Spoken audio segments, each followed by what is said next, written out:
This time last year, Australia was in the middle of its most intense bushfire season on record, in which 33 people lost their lives. Well, since then, two major inquiries have found that climate change had exacerbated the conditions which caused the fires. Our Australia correspondent Shaima Khalil reports. Wow. It was the bushfire season Australians had feared. Conditions were dry for months, and the heat was soaring. But nothing prepared them for the catastrophic blazes they faced. Australia's Black Summer shocked the nation and the world. A year ago, I met Russell Scholes, a volunteer firefighter in the town of Balmoral. His house was burned to the ground while he was helping his next-door neighbour. He and his wife now live in a converted garage on the same land. It'll be many months until their new property is built. Living conditions are better than what they were, but they're still pretty harsh. All the dead trees around us, it reminds you of the fire. You can't get away from it, so, you know, it is there and it's there to remind us. If we get the hot days and huge winds, that really starts to make the hairs on your back stand on end. It just makes you feel, not again. You know, we don't want that again. Last summer's bushfires were unprecedented in their ferocity and the huge destruction that they caused. Most scientists agree that climate change played a big part in creating the catastrophic fire conditions.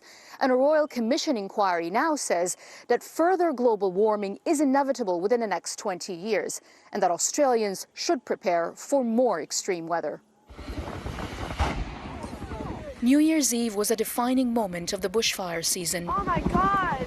This was the town of Rosedale in New South Wales on the day. Holidaymakers and locals sheltering on the beach, watching in horror. Oh my God! 2/3 of the homes here were destroyed.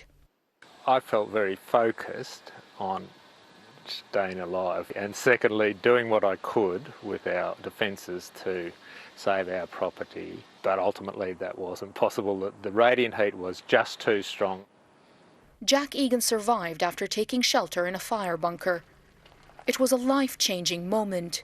He quit his job and focused full-time on campaigning for more action on climate change.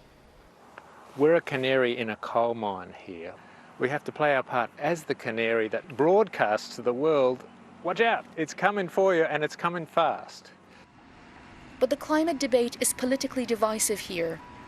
Fossil fuels, especially coal and gas, are among Australia's most valuable exports.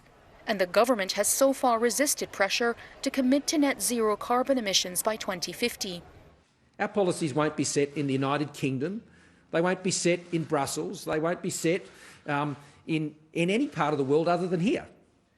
Because it's Australians' jobs and it's Australia's economy and it's Australia's recovery from the COVID-19 recession that matters to me and my cabinet in the decisions we take. In areas battered by the bushfires, there are now signs of life. But most experts say that unless something is done quickly to address the climate crisis in Australia and around the world, this level of devastation will become the norm. Shaima Khalil, BBC News, New South Wales.